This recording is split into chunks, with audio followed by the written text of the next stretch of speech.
جب محمد علی جناح نے کہا کاش میرا بھی ایک بیٹا ہوتا، تو وہ صرف ایک جملہ نہیں تھا، وہ ایک باپ کا دل تھا جو برسوں سے خالی تھا۔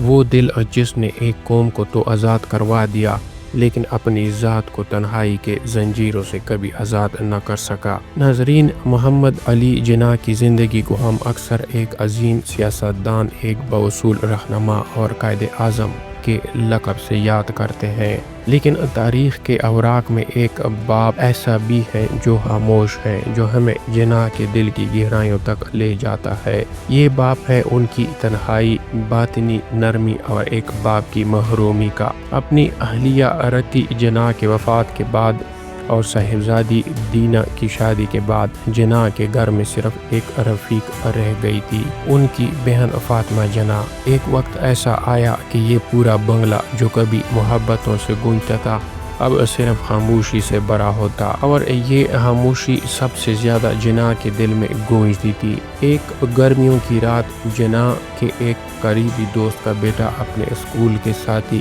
کے ہمراہ ان کے گھر کچھ دن کے لیے آیا۔ روانگی سے ایک رات قبل وہ دونوں بچے تقریباً سو چکے تھے کہ اچانک دروازہ کھلا، لائٹ آن ہوئی اور جناح صاحب اندر داخل ہوئے۔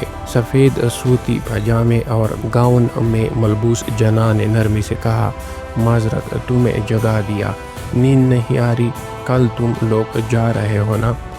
پھر وہ بیٹھ گئے اور کافی دیر تک بچپن، کراچی کی گلیوں اور انگلستان کے قصوں میں ان بچوں کو شریک رکھتے رہے۔ جب اٹھنے لگے تو ایک جملہ ادا کیا جو دل کو چید جاتا ہے، کاش میرا بھی ایک بیٹا ہوتا۔ یہ جملہ بتاتا ہے کہ تنہائی صرف کمروں میں نہیں ہوتی، تنہائی دل میں بس جائے تو الفاظ کی صورت باہر نکلتی ہے۔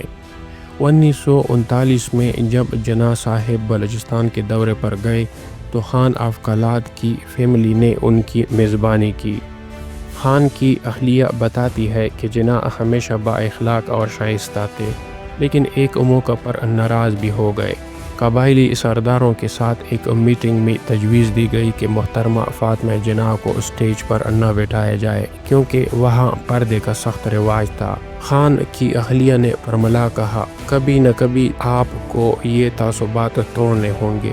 جناح ناراض ہو گئے اور کہا، یوں ان لوگوں کے درمیان میری 4 سال کی محنت ضائع ہو جائے گی۔ لیکن اگلی صبح وہ آئے، نرمی سے بات کی اور معذرت کی۔ یہ ان کی شخصیت کا ایک اور رخ تھا، اصولوں پر مضبوط لیکن اپنے لہجے اور رویے میں عاجزی رکھنے والے۔ اس گھر میں خان کی اہلیہ کا 3 سالہ بیٹا ہر روز صبح جناح کے کمرے میں داخل ہوتا اور کہتا، مجھے دادا جناح سے ملنا ہے۔ جناح صاحب اسے گود میں بٹھاتے، باتیں کرتے، تحفے دیتے، کبھی چاندی کا مگ، کبھی ہاتھی دانت کی انگوٹھی۔ جناح جو ایک قوم کے رہنما تھے، ایک ننھے بچے کے لیے دادا جناح بن چکے تھے۔ ایک دن جناح اکیلے کوئٹہ کے بازار گئے، ہجوم میں سے گزرتے ہوئے ایک کھلونوں کی دکان پر رکے اور دکاندار سے کہا، مجھے ایک جھولنے والا گھوڑا چاہیے۔ یہ جناح کی سادگی اور جذبے کا عالم تھا کہ انہوں نے وہ کھلونا خریدا اور واپسی پر اس ننھے دوست کو تحفے میں دے دیا۔ یاد رہے، جناح نے خود خان آف کلات کو کبھی کوئی تحفہ نہیں دیا تھا، لیکن ایک بچے کے لیے وہ بازار تک گئے کیونکہ شاید وہ اس بچے میں اپنا کھویا ہوا بیٹا دیکھتے تھے۔ اس پورے واقعے میں ہمیں محمد علی جناح کی شخصیت کا وہ پہلو نظر آتا ہے جو تاریخ کے شور میں اکثر دب جاتا ہے۔